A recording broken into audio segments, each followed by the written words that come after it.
আসসালামু আলাইকুম। জোট করলেও ভোটে নিজস্ব প্রতীকে নির্বাচন করতে হবে, এমন আরপিওর যে সিদ্ধান্তটা হয়েছে এই সিদ্ধান্তের সঙ্গে একমত নয় বিএনপি, এমনটাই জানিয়েছেন বিএনপির স্থায়ী কমিটির সদস্য সালাউদ্দিন আহমেদ। আমি যেটা বলতে চাই যে বিএনপি কিন্তু এবার ফাঁদে পড়েছে। এই যে আরপিও যে সংশোধন হয়েছে, নির্বাচন সংক্রান্ত আরপিও, যেটা যে আপনাকে নিজস্ব প্রতীকে নির্বাচন করতে হবে। আপনি যদি বিএনপির সঙ্গে জোট করেন, তারপর আপনি ধানের শেষ প্রতীক নিয়ে নির্বাচন করতে পারবেন না যদি আপনি অন্য দল করে থাকেন। আপনার যেই দলের প্রতীক আছে সেই প্রতীক নিয়ে কিন্তু নির্বাচন করতে হবে। এক্ষেত্রে এতে কিন্তু বিএনপির জন্য সব থেকে বড় বিপদ আসতেছে।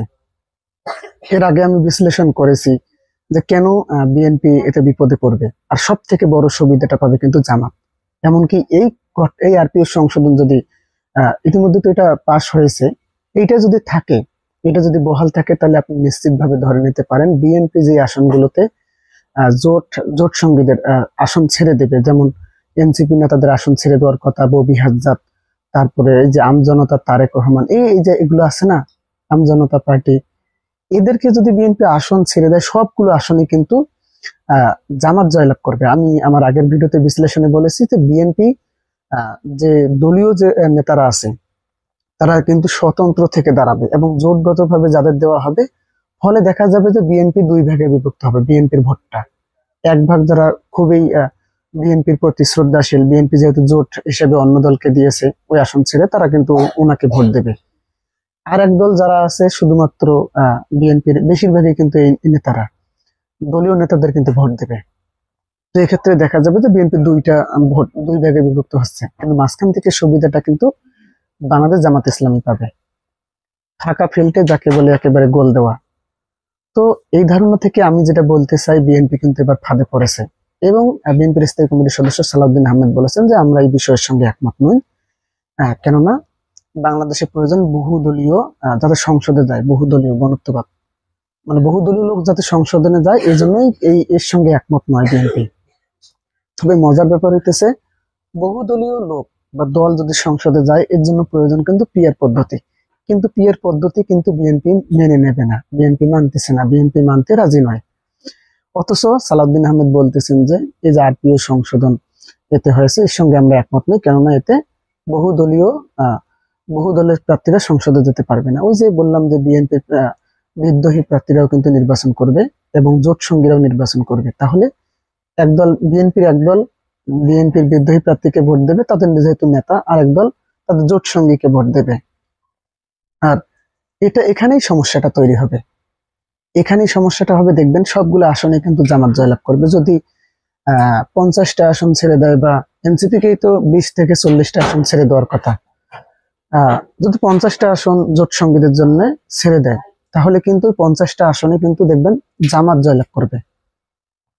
তো সেক্ষেত্রে দেখা যাচ্ছে যে এই আরপিও সংশোধনটা বিএনপির জন্য কিন্তু খুবই ঝামেলা। এই জন্য কিন্তু বিএনপি এর প্রতিবাদ জানিয়েছেন, এর সঙ্গে একমত নয়।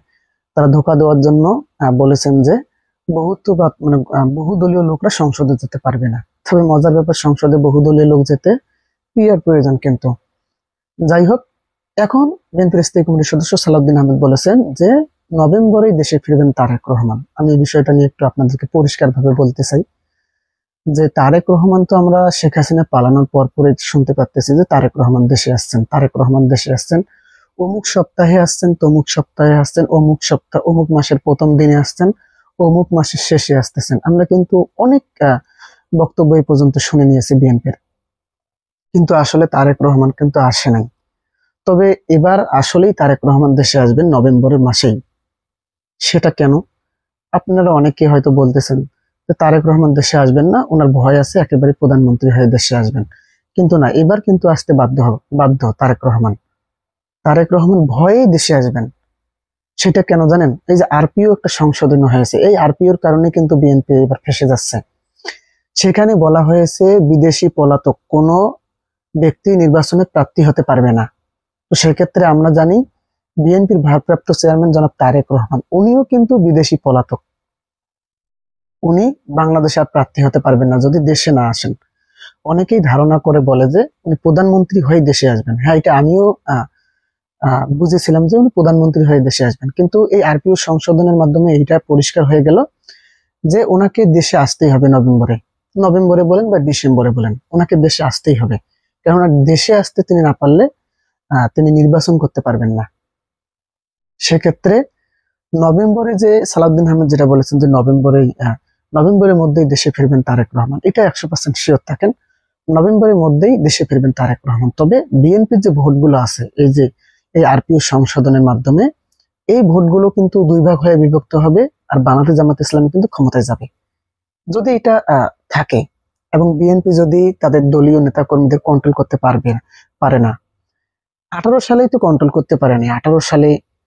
এছাড়া বাকি যে নির্বাচনগুলো আছে সেখানেও কিন্তু বিএনপি কন্ট্রোল করতে পারেনি। আর এখন 24, 25, 26 সালে এসে, এই 26 সালে এসে এই নির্বাচনে বিএনপি কন্ট্রোল করতে পারবে না। কেননা বিএনপির একটি আসনে প্রার্থীর সংখ্যা 8 জন 12 জন করে।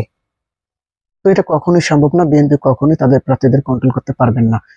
জোট দল যদি জোট সঙ্গীদেরকে নির্বাচন ছেড়ে দেয়, যেমন আমদালির রহমান প্রাপ্ত আছে, এনসিপি নেতাদের আছে, ওদের হাইকমান্ডে যেমন সার্জিস আলম, নাহিদ ইসলাম, হাসনাত আব্দুল্লাহ, এদেরকে শুনতেছি আসন ছেড়ে দেবে। এদেরকে যদি আসন ছেড়ে দেয়, তাহলে সেই আসনে বিএনপি বিদ্রোহী প্রার্থী মানে স্বতন্ত্র প্রার্থী কিন্তু নির্বাচনে দাঁড়াবে। তো সেক্ষেত্রে বুঝতে পারতেছেন বিএনপির ভোটটা দুই ভাগে যাবে। এক একদিকে তারা জোট সঙ্গীদেরকে ভোট দেবে, আরেকদিকে তারা দলীয় প্রার্থী না কিন্তু বিদ্রোহী, কিন্তু যেহেতু তারা পদ নামধারী, ওই প্রার্থীকে কিন্তু ভোট দেবে। তো সেক্ষেত্রে সব থেকে বড় সুবিধা এখানে পাবে বাংলাদেশ জামাত ইসলামী। আর ইতিমধ্যে অনেক জরিপে দেখা গেছে যে বাংলাদেশ জামাত ইসলামী ক্ষমতায় যাওয়ার খুবই কাছাকাছি। সব থেকে বেশি ভোট তরুণরা, যারা শিক্ষিত, যারা মেধাবী, তারাই কিন্তু জামাত শিবিরকে সব থেকে বেশি পরিমাণে ভোট দেবে। তো দুই ভাগে যখন তাদের ভোট ভাগ হয়ে যাবে, তারা কিন্তু সেই আসনগুলোতে কিন্তু জামাত জয়ী হবে। মানে জামাত তো এমনিতেই বাকি আসনগুলোতে জয়ী হবে, কিন্তু বিএনপি যেখানে জোট হবে ওখানে নিশ্চিত জামাত জয়ী হবে, ওই আসনগুলো জামাত পাবে। তাহলে বোঝাই যাচ্ছে যে বিএনপি কিন্তু ফাঁদে পড়েছে। এই আরপিও সংশোধনের মাধ্যমে বিএনপির জন্য এটা সব থেকে বড় ফাঁদ আগামী নির্বাচনে হতে যাচ্ছে। তো দর্শক, আপনি কি মনে করেন এই যে জোট সঙ্গী নির্বাচনে দলীয় প্রতীক বাদ দিয়ে, মানে জোটের দলীয় প্রতীক বাদ দিয়ে নিজ প্রতীকে ভোটে নির্বাচন, এই বিষয়টাকে আপনি কিভাবে দেখছেন? আর তারেক রহমান কি আপনার মনে হয় আগামী নভেম্বর মাসে দেশে ফিরবে? আপনার কি মন্তব্য? অবশ্যই আপনাদের মন্তব্যটি কমেন্ট করে জানাবেন। ধন্যবাদ। আসসালামু আলাইকুম।